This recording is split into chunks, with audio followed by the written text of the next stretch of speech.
This is a response to the video by Will Smith, the very, very super famous, wonderful, loved movie star, about his movie. I don't even know what again the movie was, but it has to do with, you know, that happy thing which he did with his son. If you want something, get it, period. If you want something, get it, period. Ladies and gentlemen, it's actually a lot easier than said. Yeah, it's done easier than it's said. It really is. You got to have a goal. I mean, if you wouldn't go shooting whatever, you gotta go shooting without a target. You got to have a target. You gotta first have a target, and then you gotta go and get it. Has to do with gotta imagine what you want. You gotta imagine what you want to give to other people in order to be able to get you what you want, because you won't get what you want if you don't give something to other people. You got to imagine how you go about getting this to other people. How you got to imagine all those steps. You got to feel it, smell it, of how you go through it. You know, if you would go into the jungle, you would smell and feel and smell the jungle before you go there. So when you arrive, actually, you're not surprised how it feels and smells, and that's how you actually will survive.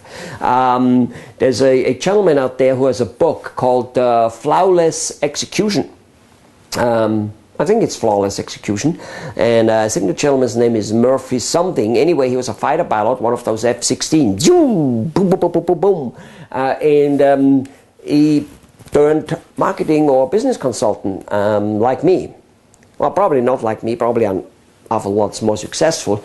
But the point is that he says that when they were fighting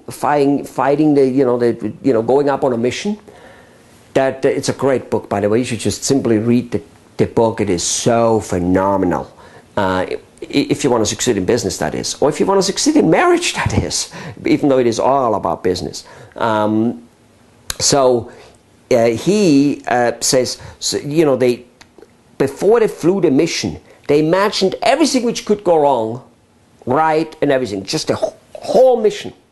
You know, maybe you go up there, maybe you think you have two enemies, two other airplanes, and maybe there are four. Maybe you have not enough gasoline, maybe whatever. Okay, so they imagined everything possibly, because when you fly up there 1,000 miles an hour or whatever they fly, you have no time to think, he says. You need to have it all worked out. And they did tests where they hooked up the pilots on some electronic measurement things. I'm sure there's a name for it, which I don't know. And I found out that when they did this imagination about the whole thing, it reacted the same way than when they were hooked up on those things and really flying. Which means you're creating the same emotion, and that's what's important. And this is not putting the devil on the wall, you know, like, oh, why would you imagine all the bad things? No, that's like, oh, if that happens, that's what you do. Lawyers do that. Did you see the movie by Tom Cruise? A Few Good Men, many eons ago. He did role-playing. There's 3 lawyers who were fighting against, well, whatever, you know, role-playing. And Tom Cruise would stand there and would make a question to the accused or to the whatever, and he would say something, and then that lawyer, in fact, the question was, so, did the person get hurt in any other way? And the other person says, you mean rather than that he died? Oh, shit, Tom Cruise said. Damn it, I always do this. See, you got to mull it over. It's called coaching. It's called role-playing. It's called going through it. Test runs. It's called test runs with your mind. The best test runs there are. The best test runs there are. The test runs with your mind. Not saying they eliminated real test runs, but boy, are they good. So, you got to go and get things. You know, and here's one thing, actually I haven't gone to the part of getting things yet. Somehow got sidetracked here, which is okay though, for me at least. I hope for you too. Here's what I find out why people don't go for what they want. What they want doesn't excite them. How can that be? How can you want something that doesn't excite you? Well, it's not big enough in many cases. It's not the real thing in many cases. For instance, a doctor, a small doctor in his business might want a good, beautiful, effective staff. No, that's not what he really wants. What he really wants is help a lots of people, make a lots of money, have a lots of free time, have a bunch of good reputation, retire a little early, have some vacations. That's what he wants. Not this other in-between insignificant things which are not necessarily always insignificant. They may be tools to help you to get there, but if you put most attention on those little tools, they don't excite you, they become a hustle because you're having your attention on the wrong target.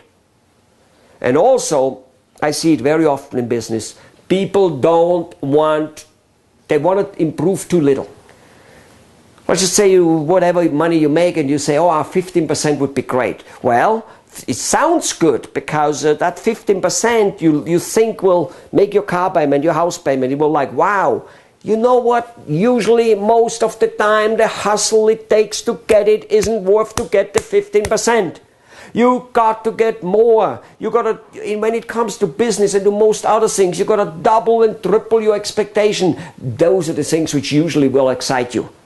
Yeah, you gotta, as they said, reach for the star to maybe get the moon, something like that, okay? You got to do that. Otherwise, you're not getting excited. Not going high enough doesn't excite people. That's why usually I don't take on clients who don't want to double, triple, and quadruple. Because if they don't have that, if they don't have a burning desire to want double and triple and quadruple their business, you know what? I'm coming at them with a cannon to expand their business. They will not want that. They'll go, oh, we'll do a little here, a little there, and a little here and a little there doesn't work. Let me give you an example in airplanes. You know, an airplane on the ground, safe, good, it rolls, you know, and then it takes off. It starts rattling. It's dangerous. You could fly into little birds. You could fly into small airplanes. You could fly into buildings in the mountains, all kinds of things. And that climbing up, apparently, it's dangerous. You use lots of gasoline to climb up there. People in the airplane, if you look around, there's always a few scared ones around. And if it rattles a lot, even you might get a little, oh, this is tough today. Okay? So, when you get there, this is kind of a little bit taking off. This is like the 10-15% taking off. You got to go through that and then go higher up. Oh my God, is that beautiful sailing. So business people always do that. This is why the effort to go to a little bit is not enough. All right? Another one of those examples, I think it was Rose Kennedy who told her son J.F. Kennedy, who wanted apparently, just a rumor I heard, I'm not even sure it's true, but so what, that he wanted to run for vice president. And she said it's as easy to lose for vice president than it is to lose for president. Personally, I think she's totally wrong. It's easier to lose for vice president than for president. Absolutely. You're automatically going for more control if you want to be the, I mean, you know, Joe Biden, he was picked. He was total effect. And he is. It's easy. I mean, you know, you have a little puppet there, you know. He's not in control. He had no choice over this. He had to wait for luck. Literally. Doesn't mean he didn't do certain things to get in that level to be able to be picked, but ladies and gentlemen, shoot for the big thing. For instance, another thing, you want to lose 5, 10, 15 pounds. So, okay. I should lose 10 to 15 pounds. My wife keeps telling me for 20-some years now. 20-some years I haven't lost a pound or seldom have, thanks God, also not gained too many. Either way, you see, it's not, I'm not going to go through the hustle I'm supposed to go through. Maybe change my breakfast a little bit, maybe change my dinner, whatever it is to lose. Because it doesn't bother me enough. That doesn't mean it shouldn't come off. My ladies and gentlemen, you know, there gotta be something which excites you. Losing weight in itself doesn't excite me. So maybe one day I wake up and go, wow, I'm getting really tired on skiing. I can only make it one run. That would probably motivate me to go, ooh, it's time to lose some weight. So find that thing which burns your butt. Find that thing which gets you. Maybe that's 4 times as much business. Maybe that's more vacation. Maybe that's a greater reputation. Maybe that's like, I did it. For what? Who cares? I just did it. it wouldn't matter what it is, but find something which excites you, and then, only then, and only then will you be willing to go through whatever hassle it takes to get there. Because no matter what it is, there will be some hassle. Okay? There will be hassle. There will be hassle, even if you kind of like try to crawl into a hole and live out your life there because you don't want to be out there competing. Even that will be a hassle. So you may as well go for a little more hassle, all right? And no matter how many things are against you, as Mr. Henry Ford said, yes, everything is against you, but keep in mind, airplanes take off against the air, against the wind. Boy, do they have had lots of airplane stories. I hope this helped you. I hope you're going for the guts. I hope you're going to go for what it takes to go where you want. Find that thing which, you know, it's not necessarily the thing you think it is. This is maybe one of the problems why you're not, so to say, go there. And if you think that's what it is, more money, whatever, please consider my statement about you're probably not making it big enough. The hassle to get 5, 10, 15% improvement usually isn't worth for most of us to act. So let's make it 100. 200%. And that may have to change your whole operation. That's another thing. When you make your goal very big, you know, you very often, your whole way of doing things might have to change. And that's the good thing. Because as long as you want to do things the way you do, just work harder, do more often, more, you know, like a telemarketer. Oh, let's make more calls. Maybe I will sell more. You know what? You'll never go anywhere. A different way of doing things needs to be developed. That's how we advance. It's not about doing more better. That has its point, it has its value, but it is only a small part of it. You got to like, what else can be done? How else can I go about it? Keep in mind, do not forget that it's not necessarily the way and how you get there. It's the going there. It's the arriving there, you know, and what that is. It's not necessarily having a large practice or a large business which you want. It may be something ideally different, because what you want, for instance, when I was 20 years old and 21 and I finished engineering school, I wanted to see the world. And I didn't want to see it on a vacation, and I couldn't possibly imagine how I could do that on my engineering thing. So I didn't try to save money. I didn't try to rack up vacation days and whatever it may be.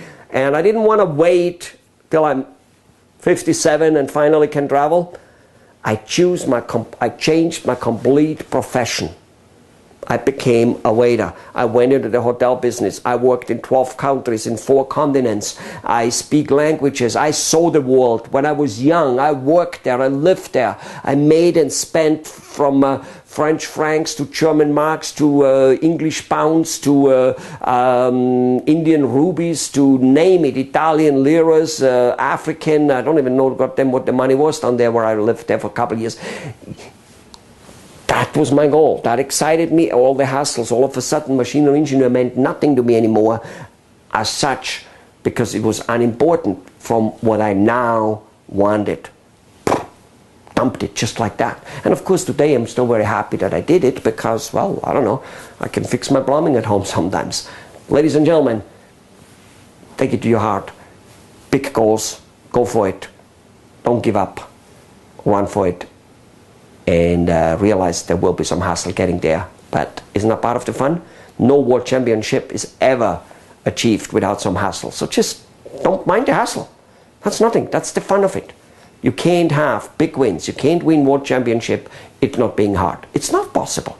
So don't try to be this super successful business person and whatever it is your goal might be and not have any hassles. That's not going to happen.